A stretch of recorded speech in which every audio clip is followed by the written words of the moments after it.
औरत का महत्व, दिल छू लेने वाली कहानी। अरे यार छाया, मुझे चाय पीने की इच्छा हो रही थी। तुम क्या खाना खा रही हो? अगर देर नहीं हो रही हो तो एक कप चाय पिला दो, बाद में खाना खा लेना। दुकान पर जाना है। बाहर की चाय मुझे बिल्कुल अच्छी नहीं लगती। बहुत काम है मुझे। वैसे भी तुम तो घर में ही रहोगी, कभी भी खाना खा सकती हो। राघव अपनी पत्नी छाया से कहता है। छाया एक आदर्श पत्नी की तरह मुस्कुराते हुए अपनी प्लेट खुद से दूर की और बोली, जी बिल्कुल, मैं बाद में खा लूंगी। आपके लिए चाय अभी बनाकर लाती हूँ। तभी छाया की बेटी काव्या आई और प्लेट को अपनी माँ की तरफ खिसकाते हुए बोली, माँ आप खाना खाओ, पापा के लिए चाय मैं बना देती हूँ। उस वक्त छाया को लगा मानो एक बेटी ने माँ के दर्द को समझा। काव्या के पिता राघव बोले, अरे नहीं बेटा, तुम छुट्टियों में आई हो, आराम करो। तुम्हारी माँ तो ऐसे ही बैठी रहती है, वो चाय बना देंगी। काव्या की दादी भी वहीं बैठी थी। वो बोली, हाँ हाँ, बहू चाय बना देगी, थोड़ी देर हो जाएगी खाने में, तो क्या बिगड़ जाएगा। बहू को आदत है। जाओ बहू, मेरे लिए भी एक कप चाय बना दो। काव्या ने बड़े आश्चर्य से दोनों को देखा और बोली, औरतों को घर में कितने काम होते हैं, ये आप सब कब समझेंगे। माँ को भी दर्द होता है, पर माँ को तो रुकते और रोते हुए मैं देखी ही नहीं हूँ। क्या आप लोगों के जीवन में माँ के होने का बस यही एक महत्व है कि वो घर के और हमारे सभी काम करती हैं? काव्या की दादी बोली, तुम्हारी माँ कोई दुनिया का अनोखा काम नहीं करती, घर के सारे काम औरतें ही करती आई हैं, तो इसमें महत्व और दर्द की बात कहाँ से उठ जाती है? और कौन सा सारा काम वो हाथों से करती है? हर काम के लिए तो मशीन ले रखा है। राघव हंसकर बोले, सही कह रही हो माँ, सुविधा के अनुसार हर मशीन घर में लाकर रख दी है। अब फिर भी बेटी शिकायत कर रही है, इसका मतलब ये है कि माँ ने इसके पास हमारे खिलाफ शिकायत की होगी। बेटा, तुम्हारी माँ को घर में क्या तकलीफ है? खाने के लिए खाना, कपड़ा और हर सुविधा सब कुछ तो मिल रहा है, और क्या चाहिए? छाया बोली, ये कैसी बातें कर रहे हैं? घर संभालना और होम मेकर बनना मेरी खुद की पसंद थी। किसी ने मुझ पर दबाव नहीं डाला और ना ही मेरे माता पिता ने अपना पल्ला झाड़ा। मुझे उन्होंने इतना पढ़ाया लिखाया कि मैं चाहती तो नौकरी कर सकती थी। पर क्या आपके जीवन और इस घर में मेरी जगह एक काम वाली बाई की तरह है? इससे ज़्यादा क्या मैं महत्व नहीं रखती? छाया की सास बोली, बहू बात को तूल क्यों दे रही हो? इसके कहने का वो मतलब नहीं था। आज बेटी को देखकर तुम्हें भी जोश आ गया। तुम तो इतना बोलती नहीं थी। तुम्हें ऐसा कौन सा काम करती हो जो दूसरी औरतें नहीं करती? घर के काम करना तो औरत की जिम्मेदारी होती है। छाया बोली, मम्मी जी, मैं नहीं चाहती मेरी बेटी को गलत संदेश मिले कि एक औरत जो घर गृहस्थी संभालती है उसकी कोई पहचान नहीं होती। औरत खाली दीवारों को अपनी यादों से, अपने प्यार से एक मकान को घर का रूप देती है। जो इन बातों को, इन एहसासों को महसूस नहीं कर सकते, उन्हें आखिर लोग क्या सिखाएं? और जब ये बातें समझ में आती है तब तक वक्त बहुत बीत जाता है, फिर अफसोस के सिवाय कुछ नहीं रहता है।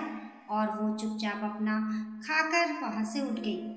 राघव भी दुकान चले गए। दुकानदारी पूरी करके रात जब वो घर लौटे तो छाया ने हर रोज की तरह सबको खाना परोसा और सबके खाने के बाद खुद भी खाना खा रही थी। काव्या बोली, माँ अक्सर लोगों को गलतफहमी हो जाती कि अगर औरत नहीं बोलती तो लोग समझते हैं उसे दर्द नहीं होता है।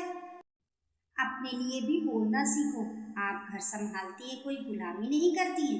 इस घर में आपका क्या महत्व है, आपको भी दर्द होता है, ये इन्हें बताना बहुत जरूरी है। इतना बोलकर काव्या मुस्कुराते हुए अपने कमरे में चली गई। खाना खाकर जब छाया अपने कमरे में गई तो राघव बोले, आज तुमने सबके सामने माँ से जिस तरह से बात की वो तुम्हें नहीं करनी चाहिए थी। घर का काम करती हो, अच्छी बात है, पर लोगों को इसके लिए तुम सुना नहीं सकती। छाया बोली, जिस दिन परिवार के सभी लोग ये समझ लेंगे कि घर की बहू भी थकती है, उसे भी पैरों में जो दर्द होता है, और उस घर में उसकी भी एक खास जगह है, क्योंकि सबकी खुशी के लिए औरत अपने हर दर्द भूल जाती है, और फिर भी उसका महत्व ना दिया जाए तो उसे कितनी तकलीफ होती है। ये आप नहीं समझेंगे। छाया जब कमरे से बाहर निकली उसकी आंखें नम थी। बेटी ने माँ के चेहरे को देखा और वह पिता के पास जाकर बोली, पापा, अगर एक पति अपनी पत्नी की तकलीफों को नहीं समझेगा तो वह और किसी से क्या उम्मीद करेगी। घर में काम करने वाली औरत को महत्व घर वाले नहीं देंगे तो और कौन देगा।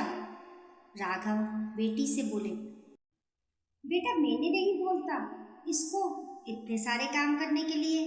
बेटी बोली, अगर कल को आपका दामाद अपने जीवन में मुझे महत्व ना दे और मैं दुखी रहूं तो क्या आपको अच्छा लगेगा।